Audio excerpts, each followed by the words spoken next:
Assalamualaikum warahmatullahi wabarakatuh. Jadi yang namanya modifikasi murah itu emang relatif ya. Jadi relatif itu karena enggak cuma karena uangnya saja, tapi juga kebiasaan. Karena contoh, orang mau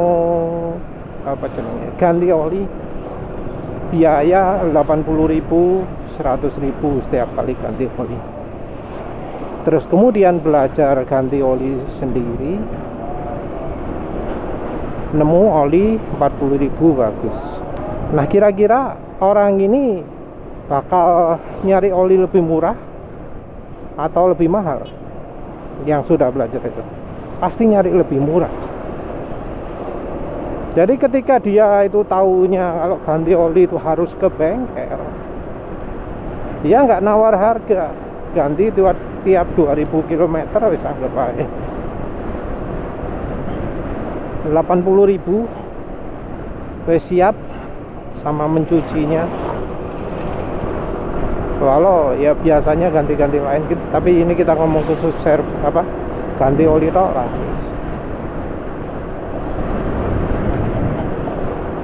Nah, dia di 80.000 itu pasti merasa, oh nanti ada layanan 60.000, dia pasti akan tertarik. Misalnya kalau 60.000 atau 70.000 lah, turun cuma 10.000 itu di bengkel luar gitu, dia pasti juga akan pikir-pikir.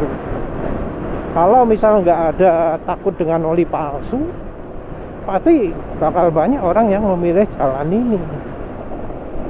Nah, yang ganti sendiri sudah pernah merasakan oli 40.000 enak, itu omongannya beda lagi.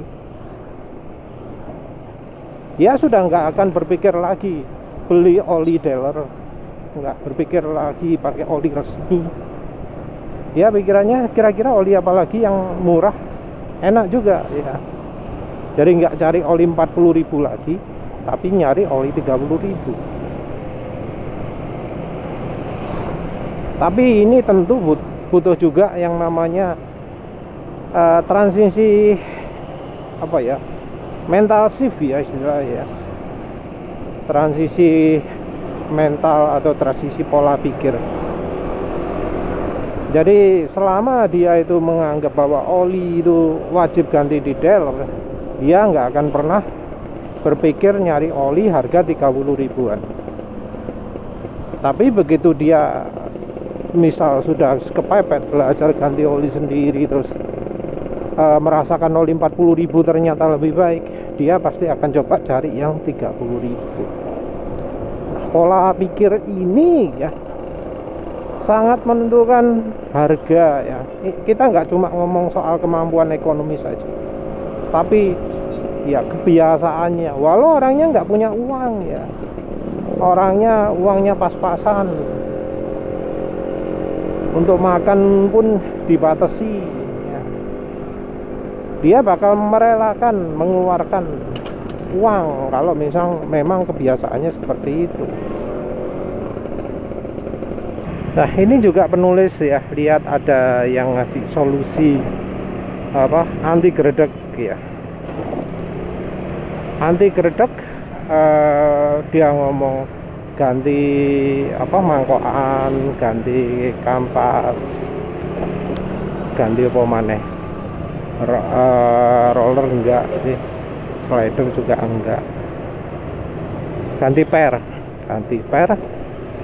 ganti mangkokan belakang, ganti kampas.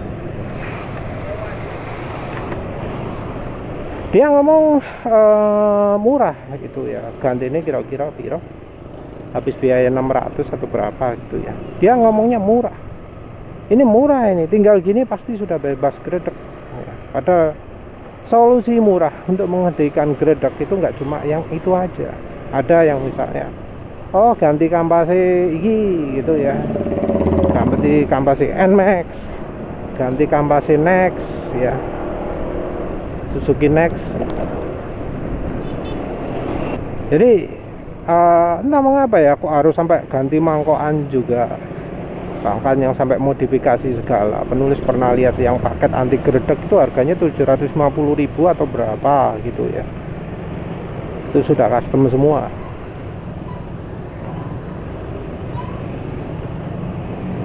Tapi ada yang nganggap itu murah, nganggap itu layak. Kenapa? Karena ya kalau dihitung dari kebiasaan dia itu murah, karena dia pastinya sudah sering sekali dihabiskan uangnya oleh dealer untuk servis. Karena servis itu kan sekarang luar biasa ya, tiap bulan 300 sampai 500 ribu, luar biasa. Yang nembus 700 mesti ini ada. Tapi anggap aja rutinnya 500 lah wis untuk daerah perkotaan, atau 300 lah untuk daerah yang bukan perkotaan. Luar biasa ya caranya bengkel untuk mencari uang. Jadi tiap kali servis orangnya habis gitu. Itu tiap 2000 km. 500 tiap 2000 km. Jadi kalau 4000 km itu 1 juta. Artinya 40.000 km 10 juta. Banyak ya. Banyak itu. Jadi ya wajar saja ketika ada orang ngomong, oh menyembuhkan gredek 600.000 itu murah. Karena ya juga pasti sudah mencoba memperbaiki gredek juga ya ke bengkel, yang walau ya masih kambuh-kambuh, itu biayanya pasti nggak mungkin murah. Bongkarnya aja bisa aja 100.000, mungkin murahnya 80, belum kalau ada ganti part macam-macam. Ya biaya 150.000 setiap kali ada mengeluh gredek itu wis normal ya. Kemudian ganti kampas, ganti per, itu ya juga bisa terjadi kan. Nah 150 kambuhan karena katanya sudah dibawa ke bengkel, dibersihkan, diservis, seminggu kumat lagi. Sudah diganti sampai habis 250.000, habis 500.000, sebulan kambuh lagi. Jadi orang itu terkesan putus asa. Jadi ketika ngomong 600.000 murah itu karena ya memang dia kebiasaannya seperti itu. Padahal ya cara murah juga ada ya. Kalau motornya Honda misalnya ya, yang wajib dilakukan apa? Masang filter udara di CVT. Karena ya banyak bro yang ngasih informasi, oh di motor Matic Honda itu gak ada filter udara di bagian CVT-nya, jadi udara kotor ya bakal masuk ke CVT. Oleh karena itu merek-merek lain jadi lebih cenderung lebih minim ya, karena sumber gredek itu bukan dari debu. Sementara itu kalau di motor Honda, debu itu jadi salah satu penyebab gredek.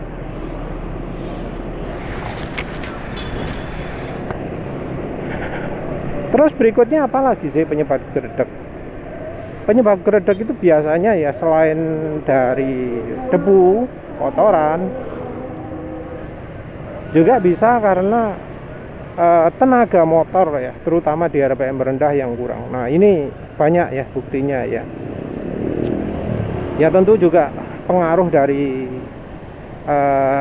napak atau tidaknya ban ke aspal ya, karena penulis tadi lihat ada orang yang ya motornya gredek, yang kemudian sembuh hanya dengan ganjal stopper. Jadi motornya itu dia mengeluh geredek nggak enak, udah di servis beberapa kali, diperbaiki beberapa kali, balik kumat lagi, yang kemudian ternyata sembuh setelah diganjal stopper. Apa itu masuk akal? Masuk akal, dan itu real ya, karena yang mengalami sendiri yang cerita. Kenapa kok bisa gitu? Kalau menurut penulis ini karena hubungannya dengan grip roda ya. Jadi yang namanya grip roda ke aspal itu sangat bergantung pada suspensi. Nah, ketika motor dipakai di jalan nggak rata, jalan yang kurang mulus, jalan yang ya sayangnya penulis juga harus merasakan tiap hari, itu namanya grip ban ke aspal nggak bisa konsisten. Apalagi jalannya jalan paving yang amburadul lah ya. Setiap penulis pulang kerja atau berangkat kerja saya ngerasa dhisik ya opo gak enake lewat jalan paving yang sudah nggak mulus, nggak rata lagi. Nah, karena grip ban di aspal itu nggak konsisten, maka namanya power delivery, aliran tenaga ke aspal itu juga nggak konsisten, naik turun. Nah, karena nggak bisa konstan ini, maka ya yang namanya grip dari kampas ganda, kampas kopling ke rumah koplingnya itu yang nggak bisa konsisten juga, jadi naik turun juga. Jadi kalau motornya itu tenaga lemah di RPM rendah, sebuah fakta untuk semua atau kebanyakan motor matic ya, maka ya jadinya jadi geredek itu tadi. Jadi ya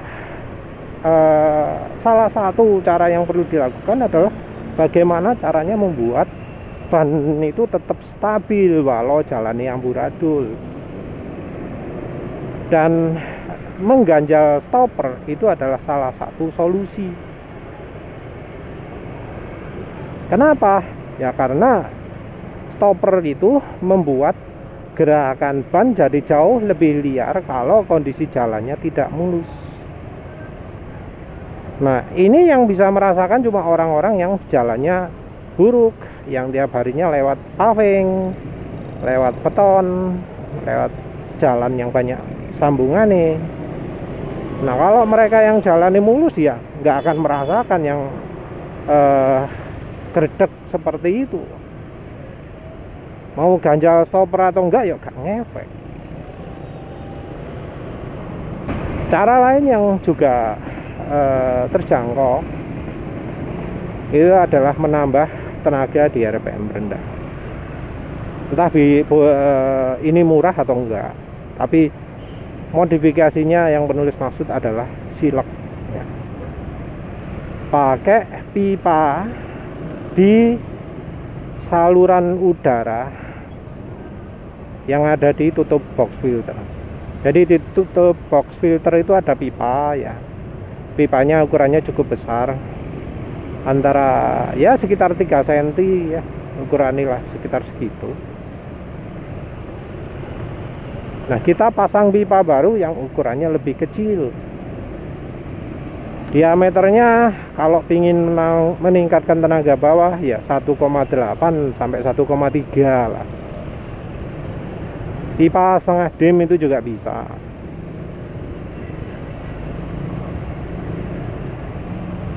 Nah, dengan menggunakan silek itu yang terjadi adalah tenaga bawah akan jauh meningkat. Karena jauh meningkat, yang namanya gigitan dari kampas ganda akan jadi lebih mantap, lebih menggigit karena tenaga bawahnya jadi jauh lebih kuat. Mungkin ada ya yang ngomong dari Pak Endro siapa? Lupa. Pak Endro dari Astra Honda Motor ya, bagian apa teknis ya. Dari Pak Hendro itu pernah ngomong, makanya kalau apa jalan pelan itu jangan buka gas pelan-pelan tapi gaspol. Tapi ya menurut penulis itu sarannya nggak efektif ya, karena tenaga bawah itu tidak bergantung sama bukaan gas itu pol atau enggak. Karena kalau sudah pakai apa misalnya silek ya, itu mau bukaan gas kecil pun nyentai jauh lebih besar ya. Kayak gini loh, ini gak full ini, mau full pun ya sama aja. Tapi kita ngomong yang kecepatan 10 km ke bawah ya, 10 km ke bawah buka gas kecil dengan buka gas besar nggak akan banyak ketahuan bedanya. Mau buka gas sebesar apapun, kalau tenaga bawah lemah ya lemah. Kita ya harus mengatasinya dari faktor lain, dan silek ini bisa jadi solusi. Mau beli produk ya silakan, mau buat sendiri dari paralonnya silakan, mau coba cari akal-akalan dari apapun dah sama saja. Yang penting jangan sampai berubah bentuk ya. Soalnya kalau misalnya pakai selang yang terlalu lembek gitu ya, berubah bentuk, mulet-mulet, mati mesinnya tengah jalan. Ya gampang sih, tinggal dibeneri, tapi yo mosok arep nang tengah jalan buka epox filter ya, gampang tapi kan ngerepoti ya. Jadi pakai yang keras aja lah. Beli mainan kayak mainan plastik sono pipa nih kan cukup banyak ya. Penulis sendiri sudah cukup banyak ya dapat masukan, oh gredek jadi hilang gitu ya. Tak kasih contoh yang terakhir aja lah ya. Tapi ya yang jelas ya, yang namanya solusi gredek itu kan sebenarnya nggak harus mahal aja, nggak harus ganti macam-macam. Seringnya cuma butuh ganti satu part saja lah. Dan ya harus benar-benar diteliti penyebabnya. Kalau sumbernya debu dan debunya dari luar, ya kita harus cari yang bisa menyebabkan debu itu masuk ke CVT apa. Kalau diomongi problemnya serpihannya kampas, nah itu yang perlu disalahkan apa? Merek kampas kopling, kampas ganda nih. Berarti ada masalah pada merek tersebut ya. Solusinya apa? Ya harus ganti merek kampas gandanya. Ya sama lah seperti kampas rem cakram itu. Kan ada sih ya kampas rem yang bikin menyebabkan serbuk di pelek. Solusinya apa kalau misalnya terjadi seperti itu? Ya ganti merek kampas. Kalau untuk kampas ini kayaknya nggak ada ya yang orang ngomong, wah kampas ini bikin logamnya kemakan gitu, nggak ono ya. Bukan apa. Tapi emang ya balik lagi, orang itu menganggap murah atau mahal itu memang tergantung dari kebiasaan yang terjadi. Ya wes lah, gitu saja. Terima kasih sudah menonton. Assalamualaikum warahmatullahi wabarakatuh.